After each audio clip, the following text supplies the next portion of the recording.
नेपालमा TikTok band भएको अवस्थामा धेरैको मनमा धेरै खालका कौतूहलताहरू आइरहेका छन् भने धेरै व्यक्तिहरूले टिकटक एप्लिकेसनलाई चलाइरहेका छन्, भिडियो अपलोड गरिरहेका छन्, लाइभ पनि बसिरहेका छन् भने धेरै व्यक्तिहरू लाइभ बस्न वञ्चित छन् अथवा भिडियो हाल्न वञ्चित छन् अथवा टिकटक एप्लिकेसन नै खुलिरहेको छैन, कुनै पनि भिडियोहरू खुलिरहेको छैन।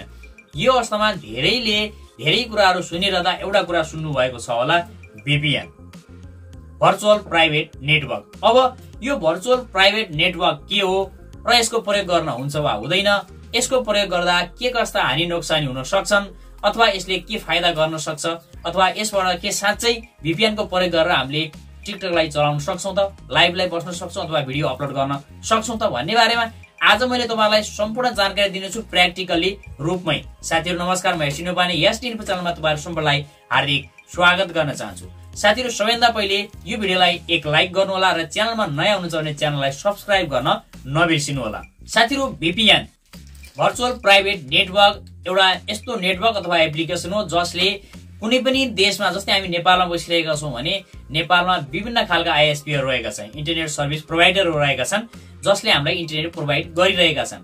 अब यिनीहरुको विभिन्न आईपी एड्रेस हुने गर्छ, त्यो आईपी एड्रेसबाट हामी लगइन छौं अथवा हामीले मोबाइलमा कम्प्युटरमा वाइफाईलाई चलाइरहेका छौं, नेटलाई चलाइरहेका छौं, सिमबाट पनि होस् अथवा वाइफाई मार्फत दुवै तर्फबाट हामीले त्यही तरिकाले चलाइरहेका छौं भने अब हामीले VPN को प्रयोग गर्दा बित्तिकै हाम्रो जुन इन्टरनेट सर्भिस प्रोभाइडरहरूले जुन एउटा आईपी एड्रेस दिएका छन् अथवा त्यो अनुसारले यहाँनिर प्रोभाइड गरिरहेका छन्, हाम्रो त्यो आईपी एड्रेस हाइड गरिन्छ र अरु कुनै देशको आईपी एड्रेसमा कनेक्ट हुने गर्छ। त्यसरी कनेक्ट हुँदा जस्तै हामीले नेपालको नेट चलाए तापनि हामीले भारतमा बसेर चलाएको अथवा सिङ्गापुर बसेर चलाएको, जापानमा बसेर चलाएको त्यहाँनिर त्यो ट्र्याक हुन्छ, त्यो कुराहरू हाइड हुन्छ। त्यस्तो खालको एउटा नेटवर्क अथवा एउटा एप्लिकेसन हो VPN, जसले गर्दा हामीले कुनै पनि देशमा बसेर चलाएको जस्तो यदि देखाउन सक्छौं अथवा हामीलाई जुन वाइफाई प्रोभाइडरहरू छन् अथवा डाटाहरू प्रोभाइड गरिरहेका कम्पनीहरू छन् तिनीहरूसँग हाम्रो डाटा लुकाउन सक्छौं। हामीले तिमीहरूको वाइफाई चलाइरहेको छैन, मैले जापानको चलाइरहेको छु भने यसरी देखाउन सक्छु। अब यो गर्दाखेरि तपाईले टिकटक चलाउन सक्नुहुन्छ त? सक्नुहुन्छ भने कसरी सक्नुहुन्छ? VPN कुन युज गर्ने, यदि युज गर्नै पर्ने अवस्था आयो भने भन्ने बारेमा सम्पूर्ण जानकारी दिनेछु। मेरो यहाँनिर टिकटक चलिरहेको थिएन जसरी तपाईहरुको चलिरहेको छैन। अब मैले यहाँनिर टिकटक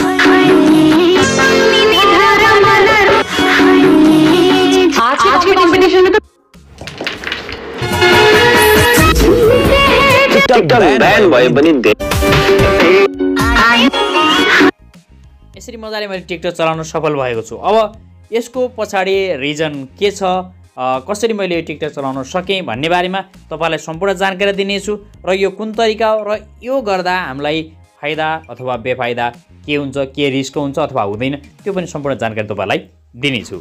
जस्तै नै मैले स्यामसङको मोबाइल चलाइरहेको छु, स्यामसङको मोबाइलमा म्याक्सिमम सेटहरुमा अटोमेटिक स्यामसङ म्याक्स भनेर एउटा VPN रहेको हुन्छ। हेर्नु होला, तपाईले पनि देख्नुहुन्छ स्यामसङ म्याक्स। अब यो के हो र हामीले थर्ड पार्टी जुन प्ले स्टोरबाट हाल्छौं त्यो के हो भन्ने बारेमा पनि तपाईलाई जानकारी दिनेछु। जस्तै स्यामसङ म्याक्सलाई मैले खोले, खोल्दा बित्तिकै यहाँनिर के भनेको छ भने युनाइटेड स्टेटमा कनेक्टेड भएको छ। अहिले हेर्नु होला, अब यहाँनिर मैले यसलाई अहिले डिस्कनेक्ट गर्नेछु एकचोटी। अब यो अवस्थामा यस्तो देखिनेछ, हेर्नु होला। अब स्यामसङ म्याक्स भनेको छ, मैले यसलाई खोले, यहाँ कनेक्टमा क्लिक गरेँ भने बेस्ट लोकेसन भनेछ। अब यतिकै यो कनेक्ट हुँदैन। तपाईले यदि बेस्ट लोकेसनमा यहाँ क्लिक गर्नु भने यहाँ एभाइलेबल लोकेसन भनेर यसरी देखाउँछ। यहाँनिर धेरै देश छैनन्, केही देश मात्रै छन्, 9वटा देशहरु मात्रै यहाँनिर देखाइरहेको छ। अब तपाईले साइडमा यहाँनिर वाइफाई हेर्न सक्नुहुन्छ, मोबाइल डेटा तपाईले यहाँनिर देखेको छ, मोबाइल डेटा सेभिङ मोड, त्यसै गरेर तल यहाँनिर वाइफाईको लागि पनि सेम तरिकाले देखाइएको छ, तपाईले हेर्न सक्नुहुन्छ। यो लोकेसनमा गइयो भने तपाईले यहाँनिर पैसा तिरेर, जस्तै यहाँनिर चेन्ज योर लोकेसन, यदि लोकेसन अरु देशमा राख्न चाहनुहुन्छ भने त्यो अवस्थामा यहाँनिर तपाईले पैसा तिर्नुपर्ने हुन्छ। मन्थली $4 लगभग यहाँनिर छ, त्यसपछि 3 मन्थको $9 हाराहारी यसरी चाहिँ देखाइएको छ। अब यहाँनिर हामीले चलाउनको लागि सेक्योर वाइफाई भनेको छ, यहाँनिर क्लिक गर्छौं। क्लिक गर्दा बित्तिकै यहाँनिर सेक्योर वाइफाई भनेको छ। हेर्नु होला, यो नगरेसम्म यहाँनिर हाम्रो VPN अन भएको हुँदैन स्यामसङको हकमा। अब यहाँनिर मैले भ्यू डिटेलमा क्लिक गर्छु पहिला। अब यहाँ देखाउँदा बित्तिकै के छ भने protect your privacy while browsing by masking domains and apps from the wifi provider. तपाईले जसले वाइफाई प्रोभाइड गरेको छ त्योसँग हामीले विभिन्न आफ्ना प्राइभेट कुराहरू प्राइभेसीहरू मार्क्सिङ अथवा लुकाइरहेका हुनेछौँ भनेको छ। अनि ब्लक ट्र्याकर रिक्वेस्ट भनेको छ, यसमा हाई रिस्क रिक्वेस्ट पनि भनिएको छ। हेर्नु होला, ब्लक ट्र्याकर रिक्वेस्ट तपाईँले ब्लक गर्नुहुनेछ। त्यसरी encrypt insecure web request medium risk request भनेको छ यहाँनिर। त्यसरी keep your IP address private from most website and apps भनेको छ।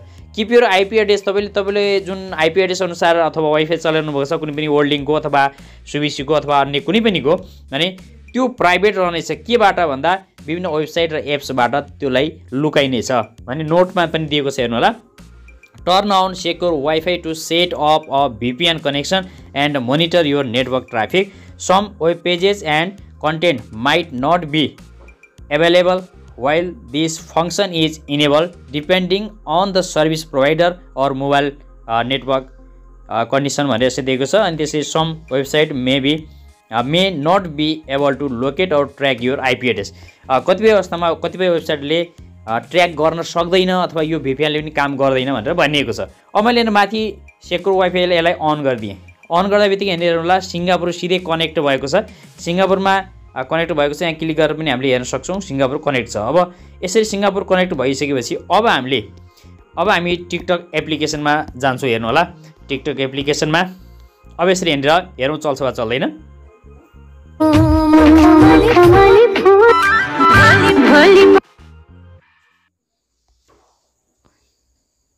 हम बड़ी हो जाएंगे तब मुझे तो यात्रा सुनो हजुर। बेटे को हाथ लगाने से पहले अब यसरी यहाँ सम्पूर्ण भिडियोहरू चलिरहेका छन्, तपाईँले सहिलेसँग हेर्न सक्नुहुन्छ। यसरी हेरिसक्नु भएको छ।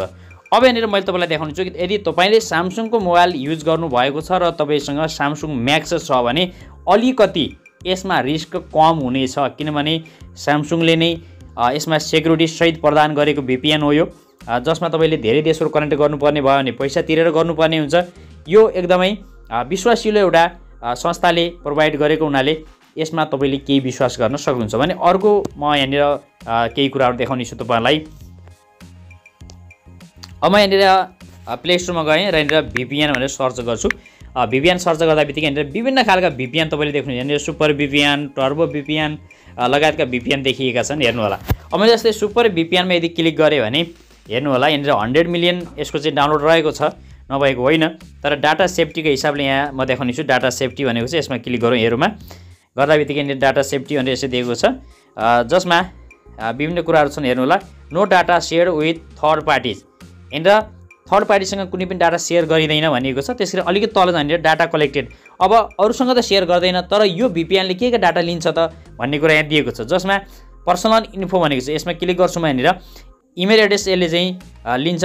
विभिन्न एकाउन्टका म्यानेजमेन्ट अथवा एप फङ्सनहरू जो गर्नु छ तपाईँले, ती सम्पूर्ण कुराहरू यसले चाहिँ ट्र्याक गर्छ। तपाईँको पासवर्डहरू, तपाईँको चाहिँ वेबसाइटमा हिस्ट्री जति पनि रहेका हुन्छन् अथवा इमेलमा गरेका कुराहरू ती सबैले ट्र्याक गरिरहेको हुन्छ भने। अनि डिभाइस अर अदर आइडिजमा के गर्छ भने यसले data collected and for what purpose भनेको छ, डिभाइस अर आइडी भनेर एकाउन्ट म्यानेजमेन्ट भनेर यसरी देखाएको छ। अब सेक्युरिटी प्र्याक्टिस भनेको छ यहाँनिर data is encrypted in transit भनिएको छ, डाटा कान्ट बी डिलिटेड भनिएको छ। यसरी देखाएको छ। यो VPN मा धेरै चाहिँ यसले एक्सेस लिएको छैन। अब म अर्को एउटा VPN तपाईँलाई यहाँनिर देखाउने चाहिँ टर्बो VPN भनेर देखाएको छ। टर्बो VPN को यहाँनिर तल जान्छु म। तल गइसकेपछि यसले यहाँनिर विभिन्न डाटा सेफ्टीका कुराहरू दिएको छ। यसमा के छ, this app may share this data type with third party device or other ID. यसले चाहिँ थर्ड पार्टीहरूलाई तपाईँको डाटाहरूलाई सेयर गरिदिन्छ, बुझिरहनु भएको छ। अब this app may collect these data types personal info photos and video and 3 other भनेको छ। अन्य विभिन्न कुराहरू फोटो भिडियो तपाईँको सम्पूर्णको यसले चाहिँ डाटालाई चाहिँ युज गर्न सक्छ। त्यसै गरी data is encrypted in transit भनेको छ। तपाईँले ट्रान्जिट गर्दा अथवा डाटाहरू चलाइरहँदा VPN बाट त्यो चाहिँ इन्क्रिप्टेड छ, सुरक्षित छ पनि भनेको छ फेरि। त्यसै गरी you can request that data be deleted भनेको छ। तपाईँले डाटालाई डिलिट पनि गर्न सक्नुहुन्छ हिस्ट्रीमा देखाइसकेपछि भनिएको छ। यहाँनिर सी डिटेल गर्ने हो भने यिनै कुराहरू यहाँनिर दिएको छ। त्यसै तल डाटा कलेक्टेड भनेको छ, तपाईँको पर्सनल इन्फो सम्पूर्ण यसले चाहिँ डाटा कलेक्ट गर्छ, फोटो र भिडियो कलेक्ट गर्छ। एपमा भएका एक्टिभिटीहरू सम्पूर्ण तपाईँले जति पनि एप चलाउनुहुन्छ, मोबाइल ब्याङ्किङहरूदेखि लिएर फेसबुक अथवा इन्स्टाग्राम युट्युब जति पनि चलाउनुहुन्छ त्यसको एपलाई एक्टिभिटीहरूलाई चाहिँ यसले कलेक्ट गर्छ। अनि एप इन्फो एन्ड परफर्मेन्स जस्तै यहाँनिर क्र्यास लग एन्ड डायग्नोस भनेको छ, ती कुराहरूलाई पनि गर्छ। अनि डिभाइसहरू आइडी डिभाइसमा भएका विभिन्न आइडीहरू अथवा यहाँनिर फङ्सनहरूलाई पनि गर्छ र फ्रड प्रिभेन्सन पनि यहाँ दिइरहेको छ। केही कुराहरू यहाँ सेक्युरिटी दिएको छ भने केही कुराहरूकोमा यहाँ रिस्क देखाइरहेको छ साथीहरू। त्यसैले भन्न सक्छौँ कि कुनै VPNले कम डाटा लिइरहेको छ, कुनैले बढी लिइरहेको छ, कुनैले एकदमै कम लिएको छ भने चाहिँ भन्न सकिन्छ। तपाईँलाई धेरै कुराहरू मैले भने कि यदि तपाईँले स्यामसङको मोबाइल किन्नु भएको छ र त्यसमा इनबिल्ड स्यामसङ VPN अटोमेटिक छ, स्यामसङ म्याक्सको नामले आउने गर्छ, अटोमेटिक स्यामसङले प्रदान गरेको छ भने स्यामसङ जस्तो ब्रान्डेड कम्पनी अथवा ठुलो कम्पनीले आफ्नो मोबाइलमा मोबाइल आउँदा बित्तिकै मोबाइल किन्दाखेरि हामीले पछि हालेको थर्ड पार्टी एप्लिकेसन होइन, मोबाइलसँगै किन्दाखेरि आएको एप्लिकेसन स्यामसङ म्याक्स यहाँनिर मैले तपाईँलाई देखाएँ। अनि यदि यो अवस्था छ भने त्यसमा मैले डाटाहरू पनि के कलेक्ट गर्छ भन्ने कुरा देखाएँ। यो अवस्थामा तपाईँका धेरै कम डेटा मात्रै यहाँनिर स्यामसङ म्याक्सले कलेक्ट गर्छ अथवा त्यहाँनिर कम डेटा लिन्छ। तपाईँका सेक्युरिटीका कुराहरूले ध्यान दिन्छ। त्यसले गर्दा यो केही सुरक्षित छ। म क्लियर रूपमा तपाईँलाई के भन्छु भने 100% सुरक्षित छ VPN म भन्न सक्दिनँ र हुँदैन पनि। त्यसले गर्दा केही सुरक्षित छ। अन्य जुन थर्ड पार्टी हामीले प्ले स्टोरबाट अथवा अन्य ठाउँबाट डाउनलोड गरेका इन्स्टल गरेका जति पनि VPNहरू हुन्छन् त्योभन्दा केही सुरक्षित भने यो पक्कै पनि छ। र अर्को एउटा सुरक्षित उपाय के हो भने VPN को युज गर्दा हामीले पेवाला VPN अथवा पैसा तिरेर युज गर्ने जुन VPN छ त्यसले विभिन्न देशहरूसँग कनेक्ट गर्न सक्छ, जसले गर्दा हामीलाई उनीहरूले पैसा लिएको आधारमा सर्भिस पनि प्रोभाइड गर्छन् र उनीहरूले हाम्रो डेटालाई लिक गर्ने सम्भावना कम हुन्छ। त्यसैले गर्दा आज क्लियर रूपमा म के भन्छु भने सकेसम्म नेपालमा सरकारले नै टिकटकलाई ब्यान्ड गरेको छ, तपाईँले नचलाउँदा बेस हुन्छ। इनकेस तपाईँले आफ्नो डेटाहरू निकाल्नु छ, त्यहाँबाट इमर्जेन्सी छ वा तपाईँले त्यहाँ रहेको पेन्डिङ रहेको पैसा छ त्यसलाई चाहिँ विथड्र गर्नु छ भने यस्ता इमर्जेन्सी केसका लागि मात्रै केही समयका लागि सुरक्षित VPN को प्रयोग गर्नुहोस् र तपाईँको आफ्नो काम सकिँदा बित्तिकै त्यो VPN-लाई अनइन्स्टल गरिदिनुहोस्। किनभने तपाईँको मोबाइलमा विभिन्न मोबाइल ब्याङ्किङहरू, फेसबुकहरू, इन्स्टाग्राम अथवा युट्युब च्यानल विभिन्न खालका तपाईँले एकाउन्टहरू चलाएको हुनुहोला र त्यस्ता एकाउन्टहरूमा असर पर्न सक्छ वा तपाईँको डाटाहरू चाहिँ लिक हुन सक्छ।